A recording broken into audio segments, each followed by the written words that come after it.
private room with the president and congressional leaders as a meet and greet. And then we have a big show.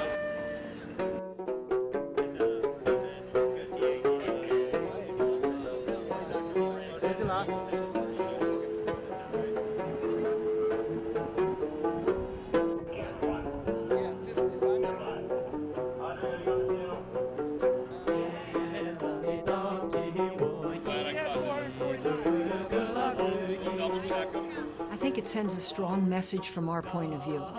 This doesn't often happen. I think for the president to come and be part of the ceremony, for the Speaker of the House, very prestigious, third in line to the presidency, the leader of the Senate as well. This doesn't happen on many occasions. It's the most impressive honor we can give.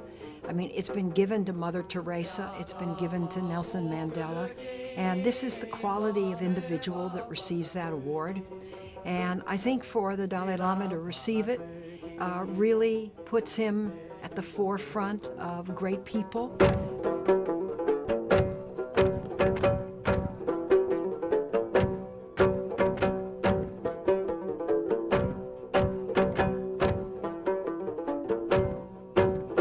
I wanted everybody in Congress to see the kind of human being that His Holiness is.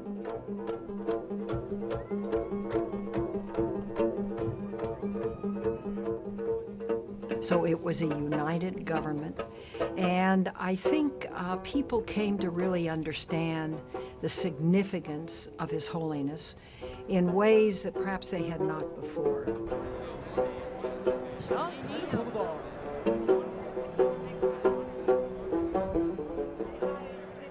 Today you will have the opportunity not only to hear from His Holiness, but from the President of the United States, from the Speaker, and from other important leaders of your great nation.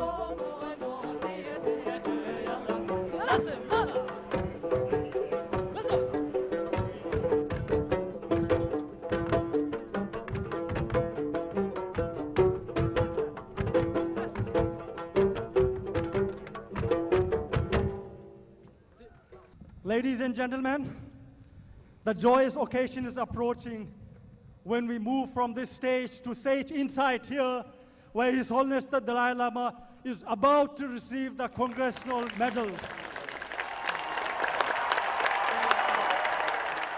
Ladies and gentlemen, the Congressional Gold Medal recipient, His Holiness the 14th Dalai Lama of Tibet, the President pro tempore of the Senate, the Speaker of the House of Representatives, and the President of the United States.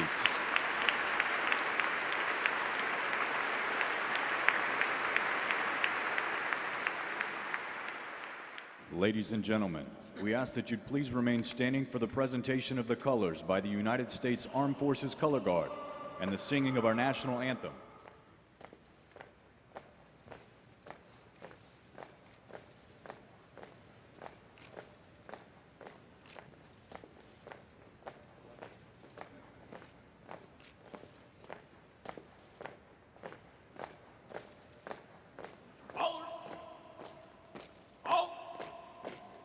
Oh, say, can you see by the dawn's early light and the home of the brave? Reverend Barry Black will now deliver the invocation. We praise you for this leader who challenged the status quo and promotes contentment, compassion, forgiveness, and tolerance in our world. Ranking member of the House Foreign Affairs Committee, the Honorable Ileana Ross-Lehtinen. Through this award, we are recognizing his lifelong advocacy on behalf of peace, tolerance, human rights, nonviolence, and religious understanding, as well as his heroic efforts on behalf of 6 million Tibetan people who continue to suffer under the iron grip of Beijing's communist rulers. They continue to brave systematic attacks aimed at destroying their national and cultural identities. But they do not waver, they do not falter. They know that truth and justice will prevail over evil and repression. Their guide and inspiration is His Holiness.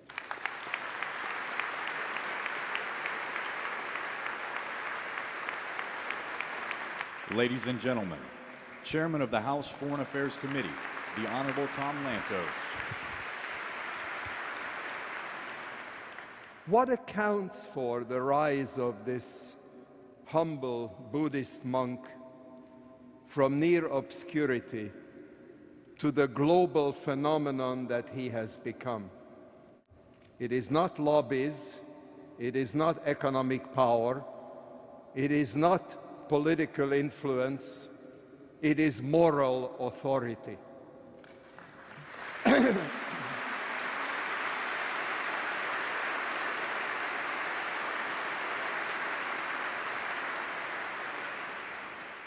At a moment in world history when nothing is in as short a supply as moral authority, this humble Buddhist monk has an inexhaustible supply.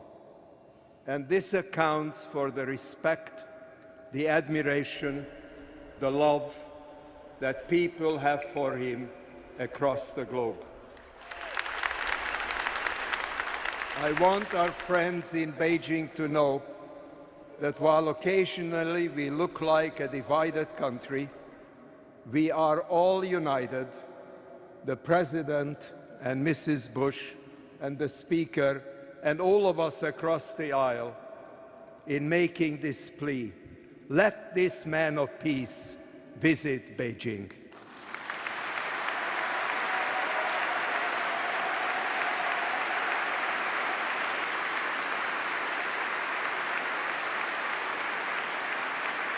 Ladies and gentlemen, Chairwoman of the Senate Rules Committee, the Honorable Dianne Feinstein.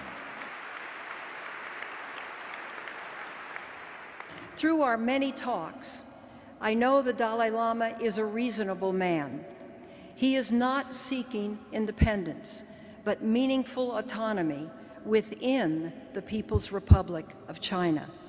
And I truly believe that if the Chinese leadership were to sit down with the Dalai Lama, they together could work out a solution whereby he would be able to return to his native Tibet, which has long been his hope and dream.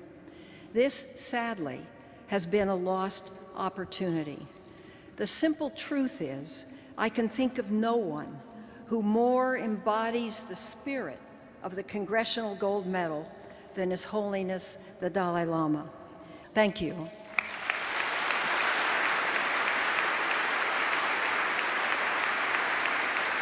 Ladies and gentlemen, past Congressional Gold Medal recipient and Nobel Peace Laureate, Professor Elie Wiesel. Today, in honoring a great man of faith and courage, you, members of Congress, and you, Mr. President, are giving power to truth.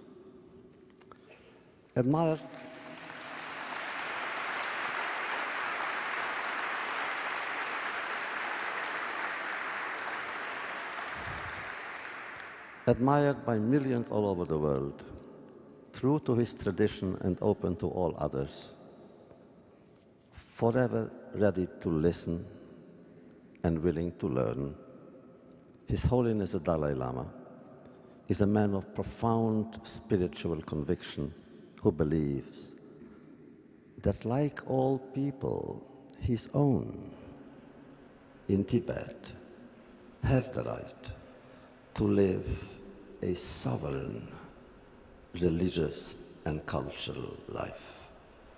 This is a right that must never be deprived from anyone. My dear friend, as long as you are in exile, our yearning for freedom will accompany you. You will not be alone, ever. And one day, you and I, if God gives me years, will go to Tibet together.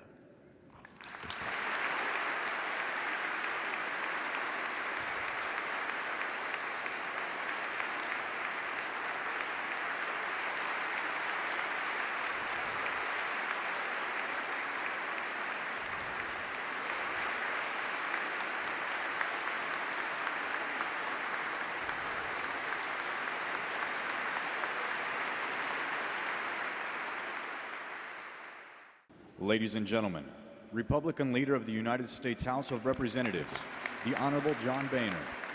The Dalai Lama, who we honor today, has taken on the burden of his people, and he's become a symbol of dignity, of tolerance, and of religious freedom. Tonight, when this work is done, this ceremony is over, all of you will go home. Members of Congress will finish their work tomorrow, and they will go home. We'll go to our districts and we'll see our families. But the Dalai Lama will not go home. He's not been home in 50 years. So today we honor his sacrifice and his struggle, and with a firm commitment that we will never forget the people of Tibet.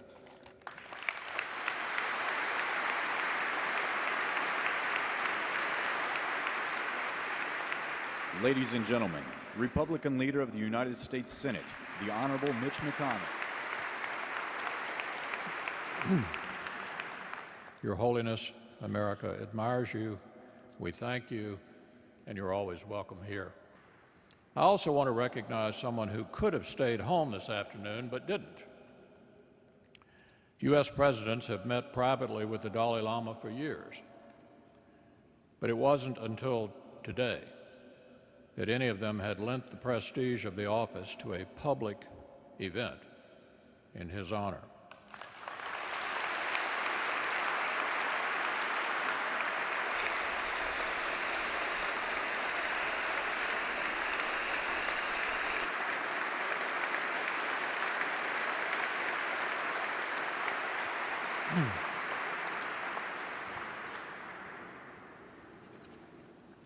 It's obvious by the reaction of this crowd, Mr. President, that we're proud that you're here.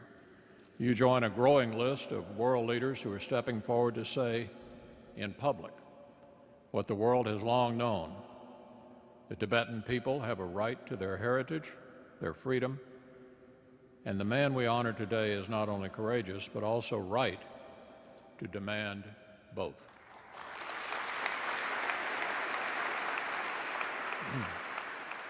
As you've heard, Congress has expressed this view in 16 resolutions since 2001. We've delivered funds to preserve the Tibetan culture and to help refugees who've escaped through the mountains to India and to Nepal. We've educated some of these refugees at U.S. schools through the Tibet Fulbright program. And we've broadcast a message of hope across Tibet through Voice of America and Radio Free Asia. Again and again, we've reached out in solidarity to the Dalai Lama and the Tibetan people, and the Chinese government needs to know that we will continue to do so. The U.S. Congress stands with Tibet.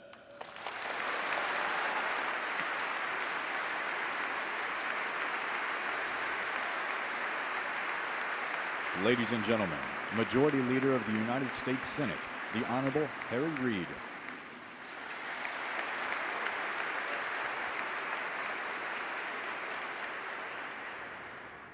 Today we gather in this great chamber, a president and a poet, members of Congress and members of the clergy, to award the 146th Gold Medal.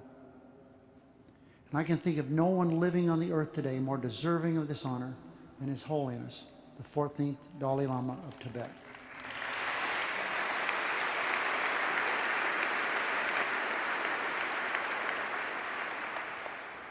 For the people of his nation, he is a spiritual leader and emissary to the world, the voice of their suffering and the steady hand that guides their path.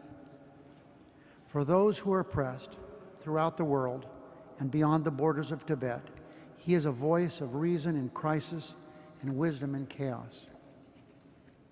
For all of us, he represents the very best of humanity, a child of humble farmers from a town of just a few hundred, who rose to inspire millions and move the world closer to peace.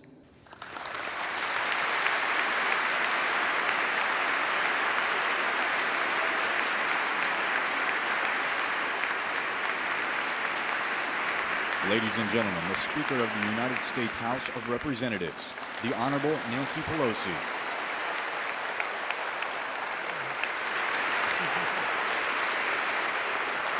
With this gold medal, we affirm the special relationship between His Holiness the Dalai Lama and the United States. It is a relationship that began with a gold watch and a little boy. As a boy, the Dalai Lama enjoyed science and mechanics. Knowing this, President Franklin Roosevelt gave this very young Dalai Lama a watch showing the phases of the moon and the days of the week. The Dalai Lama described the watch as magnificent and even took it with him when he fled Tibet in 1959. His Holiness still uses the watch today, and his teachings about the connection between science and religion is an inspiring part of his message. President Roosevelt gave the Dalai Lama a gold watch. Today, President Bush will give him the Congressional Gold Medal.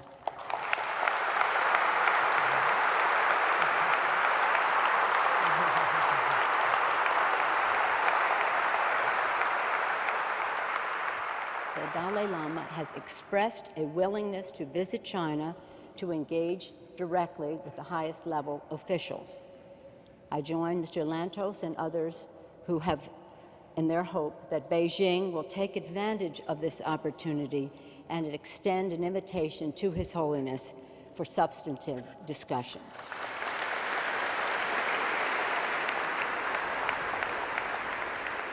It is easy for us to gather here today to honor the Dalai Lama, especially when we consider how difficult it is for Tibetans to do so.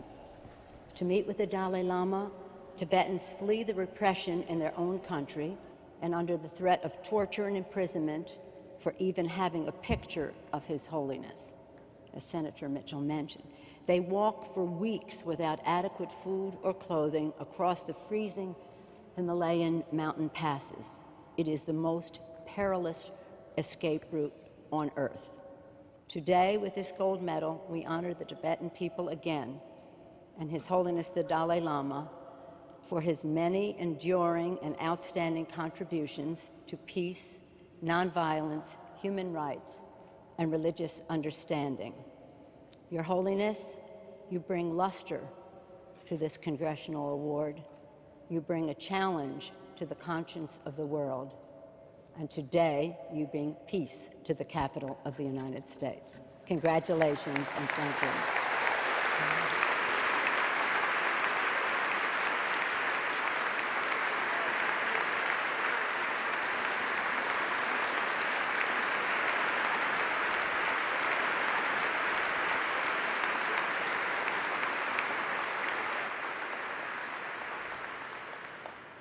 Ladies and gentlemen, the President of the United States. Thank you, Bill.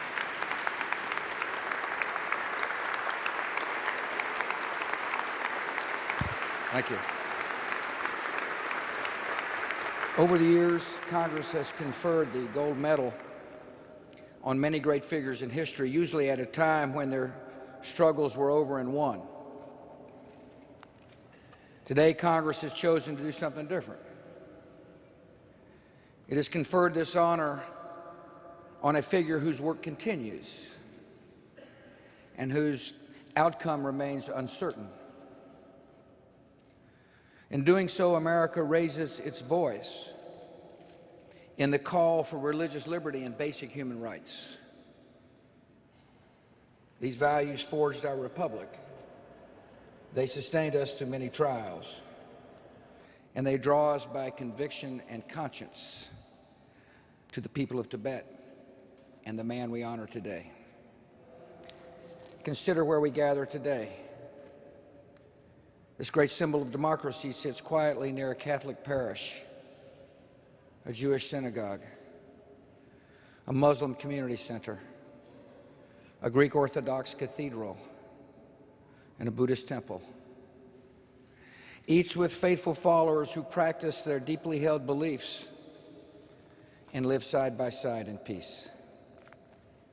This diversity is not a source of instability. It's a source of strength. This freedom does not belong to one nation. It belongs to the world. One of the tragic anomalies of the past century is that in an era that has seen an unprecedented number of nations embrace individual freedom, has also witnessed the stubborn endurance of religious repression. Americans cannot look to the plight of the religiously oppressed and close our eyes or turn away.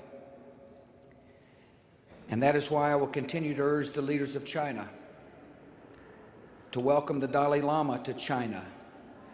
They will find this good man to be a man of peace and reconciliation.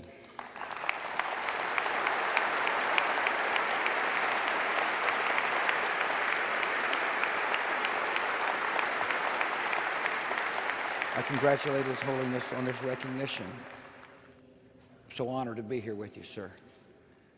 Laura and I join all Americans in offering the people of Tibet our fervent prayer that they may find days of prosperity and peace. And now I ask the Speaker and Senator Byrd to join me for the gold medal presentation.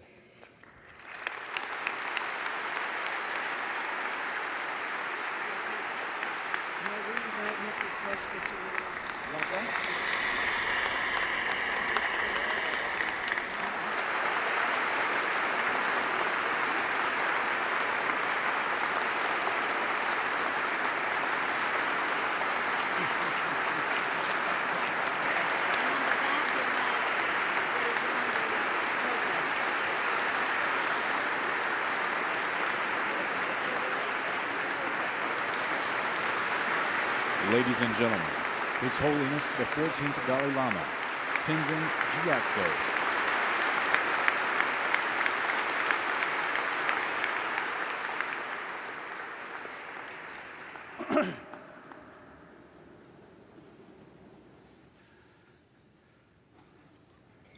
It is a great honor for me to receive the Congressional Gold Medal. This recognition will bring tremendous joy and encouragement to the Tibetan people, for whom I have a special responsibility. Their welfare is my constant motivation, and I always consider myself as their free spokesman or spokesperson.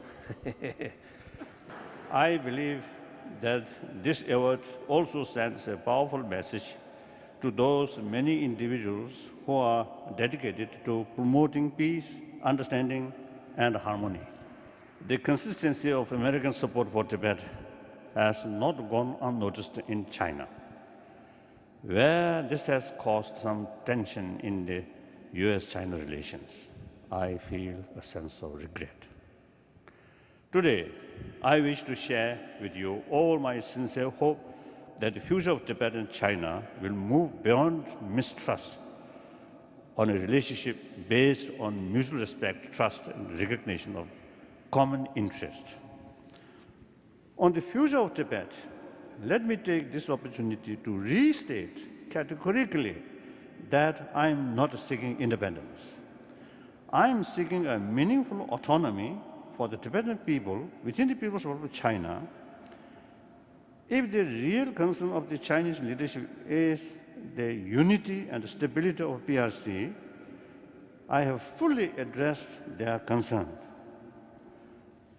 I have chosen to adopt this position because I believe, given the obvious benefits, especially in economic development, this would be in the best interest for the Tibetan people. Furthermore, I have no intention of using any agreement on autonomy as a stepping stone for Tibet's independence.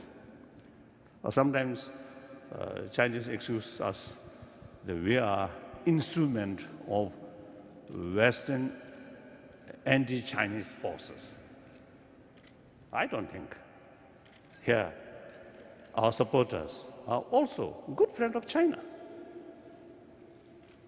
I have always encouraged world leaders to engage with China. I have supported China's entry into WTO and awarding the Summer Olympics with the hope that China would become a more open, tolerant, and responsible country. The time has come for our dialogue with Chinese leadership to progress towards the successful implementation of a meaningful autonomy for Tibet. Let me take this opportunity to once again appeal to the Chinese leadership to recognize the grave problems in Tibet, the genuine grievances and the deep resentments of the Tibetan people inside Tibet, and to have the courage and the wisdom to address these problems realistically in the spirit of reconciliation. On behalf of 6 million Tibetan people, I wish to take this opportunity to recognize from the depth of my heart the support extended to us by the American people and their government. Your continued support is critical. I thank you once again for the high honor that you have bestowed on me today. Thank you very much.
I think we can be very proud to be part of something that has maintained nonviolence, that has maintained a genuine kindness and love and compassion. And obviously we have a leader who has maintained the purity of that. And this voyage to this moment is proof that nonviolence can work in the end, as a tool of change, as a tool of righteousness in the world. I'm being told that His Holiness is now emerging from the building and will be making his way down here.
I'd like to introduce His Holiness' special representative and my special dear friend, Lodi Gary.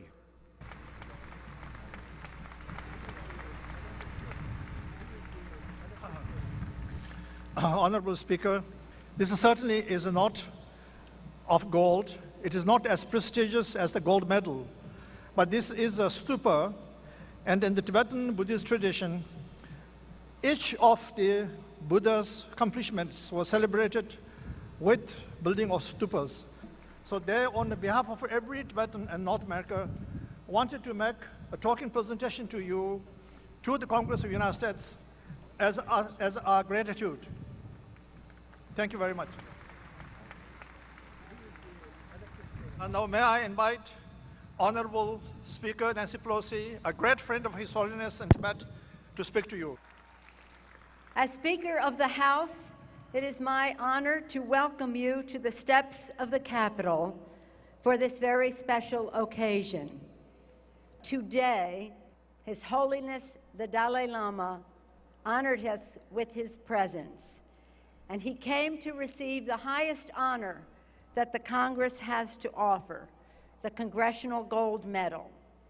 He came and received it from the President of the United States and the leaders of Congress, Democrats and Republicans alike. Because of him, the United States was sending a very clear message, a very clear signal to the People's Republic of China that we want them to receive His Holiness in Beijing for substantive talks. It is now my distinct honor and high privilege to present to you His Holiness the Dalai Lama.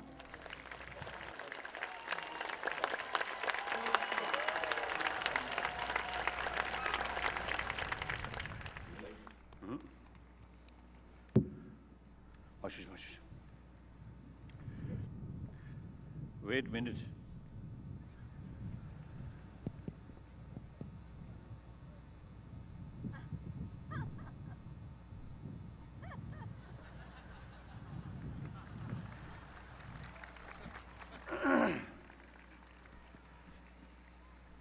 대한다다 배회 초보 태아조 몽구시대 폐슈샤 대 군주 나바도 나로래 디디신체니 아주 배회 초보 몽구시대도 태아조 디디기 뭐냐라다 배배 땡등 털이야 샤서 남다기 다 땡겹 넘기야래 진짜 표면서 땡겹 남면서 내디 타지도 배발로 쳐버지는 건지 지금이 디디 댐발로 쳐야 되버지 땡등을 쳐야 되버지 건지 제대기에. So here in this large gathering, I also see a large number of our Tibetan supporters among the delegations and also among the members of the audience here as well.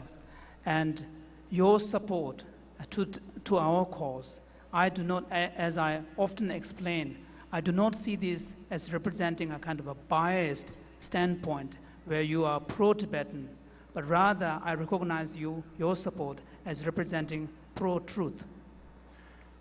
저런 이슈가 되나라 땅 아주 냠뇽 첨부지 가르쳐 버렸으나 세월 남는 때에 애니 강에 세트야지다 지금 뇌에 줍버서 셔랑 하고 그러셔. 땅 의원의 소리야 또 처음에 남는 때에 애니 즉 다이얼로그 제체 애니 니자로를 니뱅고 원에 다 단단 두비아서야지 샤마도 타직도 랑겔 샴팜서야디 뭐이네서 걸 두야 매듭지도. One of the great lessons that we have learned from our experience in the 20th century is the following: that no matter how much we try, we cannot, in the final analysis, gain any lasting solution through a method and means that is violent and using force. So what we need to recognize from this experience is that in the final analysis, true resolution of problems and conflicts can only come through a recognition that one must respect mutual interest of the parties involved and through dialogue. Thank you.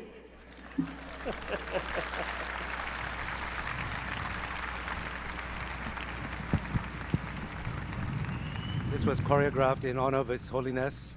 The song depicts, at your arrival, we welcome you from the bottom of our hearts.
Che, that concludes Congressional Gold Medal event this extraordinary day.